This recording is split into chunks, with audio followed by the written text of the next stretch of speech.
Well, the simple part that most people don't understand is that every thought we think and every word we speak is creating our future.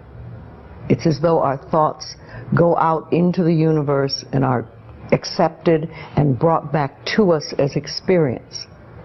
Now that is a very simple thing, but most people don't get it. They don't understand it. They've never heard it before and they think it's ridiculous.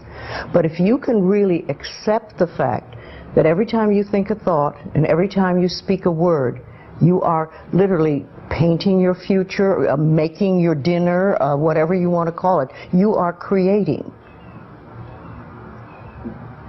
And you're creating your own life. And this is simple, but it's not easy to accept. But once you accept it, then you can start deliberately creating what you want in your life. And you begin to be aware of what you don't want in your life and how you are contributing to it. Now, I think this has been around forever, but for some reason in the last 20 years, the universe has wanted this to go out among all the people, or all the people that are ready for it. See, most of us just think, and we don't pay any attention to what we're thinking. We're just doing it. But that's something you need to train yourself to do, to begin to train yourself to be aware of what you're thinking. And one of the ways to do that is to periodically say to yourself, what am I thinking? Would I like this thought to create my life? Would I like to have the experience that this thought could bring to me? Now, it takes a while to do that, but even if we could begin on the smallest level to be aware of our thinking, we can start to make changes. To begin with, you start by doing what we call doing affirmations, and that is making positive statements about your life that are positive, and you do them deliberately. You might do them in the morning, you might do them at noon, you might do them at night, you might do them, twice a day or whatever. But you do this and you let this become a habit. And as you start to do them, things will begin to change, maybe on a very small level. I call it getting the green lights in the parking places. I mean, they're not huge things in your life, but it can be very nice when you get 3 green lights in a row and you're in a hurry. Doing an affirmation is either writing it down, writing it on the wall or the mirror, or using just saying it. What I like people to do is to stand in front of a mirror and do their affirmations. Because there's something very powerful about looking in your own eyes and accepting yourself, or noticing that you reject yourself when you're saying something positive about yourself. So that would be a very beginning way to start. Say in the morning, you get up in the morning, you go to the mirror, and this is a big one, and it's hard for lots of people. But you look in the mirror and say, I love you. I really, really love you. And to begin with, that can be so hard for people because they think of all the things that they think are wrong with them. But if you can start your day saying that, it's very powerful. Remember, I'd like to think the universe is listening to everything you say and everything you think and saying, okay, you can get that. So then it starts to bring you in and bring things into you. And I know this sounds far-fetched, but it's amazing how it works. If you do a good general positive statement for yourself, the universe will figure out how to manifest that, how to bring that about in your life. So things could happen that you wouldn't expect at all, but they will happen. If you think of doing your positive affirmations is like planting a seed in the ground. It's not necessarily true at the moment, but it is something you want to have be true. So you put the seed in, and you plant a seed and you expect it to grow. Or you maybe plant 3 seeds just in case. You expect them to grow. And you don't wait 2 days and then dig in the earth and say, what's happening, what's happening? You expect that thing to grow because you know there's a law and a process. And the seed will grow if it is in the right soil and it has the right amount of moisture. Making it really a habit and doing it every day. Doing something every morning when you wake up, that's a really good time. And another good time is when you go to sleep at night. And gratitude works a lot.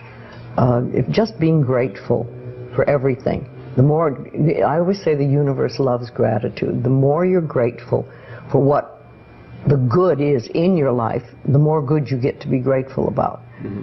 And it's like, you know, if somebody gives you a present or gives me a present and I say, oh my God, I hate that color and it doesn't fit, and you know, that person will never give me another present. Mm-hmm. But if you say, oh, it's wonderful and thank you, I really adore it, it's great, that person is probably going to want to buy you a present every time they see something they think you would like. And it's like that with the universe. The universe loves gratitude.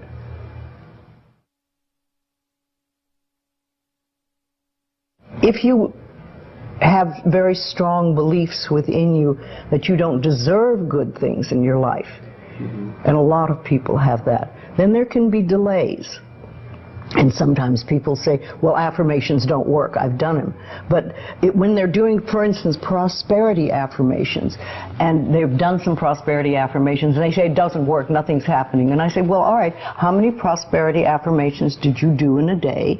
And they'll say 3, probably. And they say, all right, how many poverty affirmations did you do this day? And that could be 300, depending on where you're coming from and what is running through your mind. See, I have this, one of my thoughts about life is that only good lies before me. And I have been saying this for many years. So it doesn't really matter to me what happens in life, because I know it's going to be good. Well, there are lots of things you can do to help you become more conscious of what is going on. And because so many of our belief systems really are unconscious or subconscious, we're not aware of them. They're just things that were bred into us as we were children, is to take a little time to figure out what they are. And I always say a really good exercise is to take a big sheet of paper and write on top of it, say, what I think about men. And then another one, what I think about women, what do I think about money, what do I think about any subject you can think of. And just write all the things that come out of your thoughts. And whether they sound good or not, just write them down. And any one subject, if you just write them all down and then look at them and see how many are positive and how many are negative. And if you can take those negative ones and turn them around, make them into positive affirmations, then you can start clearing up what you believe about, say, money that is not positive for you, mm-hmm. and or is keeping you from bringing money in. And you can do that with lots of things in your life, so you can really begin to realize what you do believe about these things. So you can't change your thoughts if you don't know what your thoughts are. There is a law of thinking, and we are beginning to learn about it. And it is like a computer. If you have this gorgeous computer put in front of you, and you don't know what to do with it, it's a piece of junk. But if you learn the language of the computer, miracles happen. And that is what the law of thinking is. When you learn how it works, miracles happen. What you think and what you believe is what will come true for you. Your thoughts create your life. It's that simple. And when we can get that, we can make enormous changes. Well, I think it really starts with realizing that you don't love yourself, that most people don't. Most people feel they're not good enough, that they haven't done it right, they won't do it right, they'll never be enough, and they're definitely not lovable. And when we come from that space, it's very hard to create things for ourselves that are really good. So in the early days when I worked with people, I used to fix this problem and fix that problem, and you'd have this, a health thing, and we'd work on that and we'd work on this.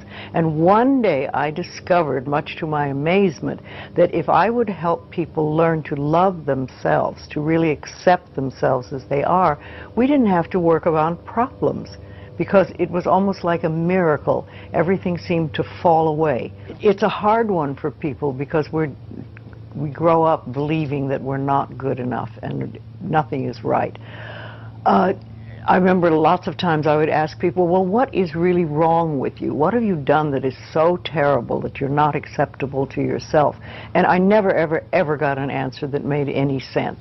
You know, they might say something like, well, I'm too fat. Well, so, you know. But when you talk about loving yourself, a lot of people think that that's vanity. But it isn't really. It has nothing to do with that. That is narcissistic. But to really care for you and to acknowledge that you are an important being. It's almost like in the Bible they would say, you recognize that you are a child of God, that therefore you are perfect. But even if you're not a biblical person, if you can recognize that you are a being that has self-worth, if you can really recognize your own worth, then you start to treat yourself differently. And I think that's what's so very important about loving yourself, is you stop beating yourself up, you stop making yourself wrong, you stop talking about how awful you are, and you stop saying things like, I'm really stupid and stuff, and you start to treat yourself with a certain amount of respect. And this makes an enormous difference, because what you give out in life is what comes back to you. So if you're giving out a feeling of, I'm okay, I'm good enough as I am, and I am acceptable, and I love life, and I love me, and you start having gratitude for yourself and for life, then life treats you differently, because you are having a different vibration that you're giving out and getting back. And that's when things really start to flow. Now, a lot of people don't realize it, but you have to practice. You just have to start it. And that's why I try to get people to do a lot of mirror work.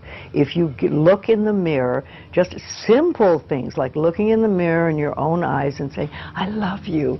I really, really love you. And it helps if you use your name, Louise, I love you. I really love you.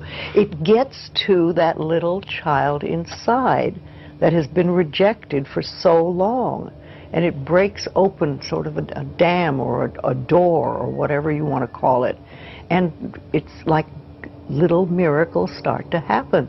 Lots of little good things happen, and the universe loves grateful people. The more grateful you are, the more you get to be grateful about. It's that simple. Life is really very simple. We make it enormously complicated, but it doesn't have to be.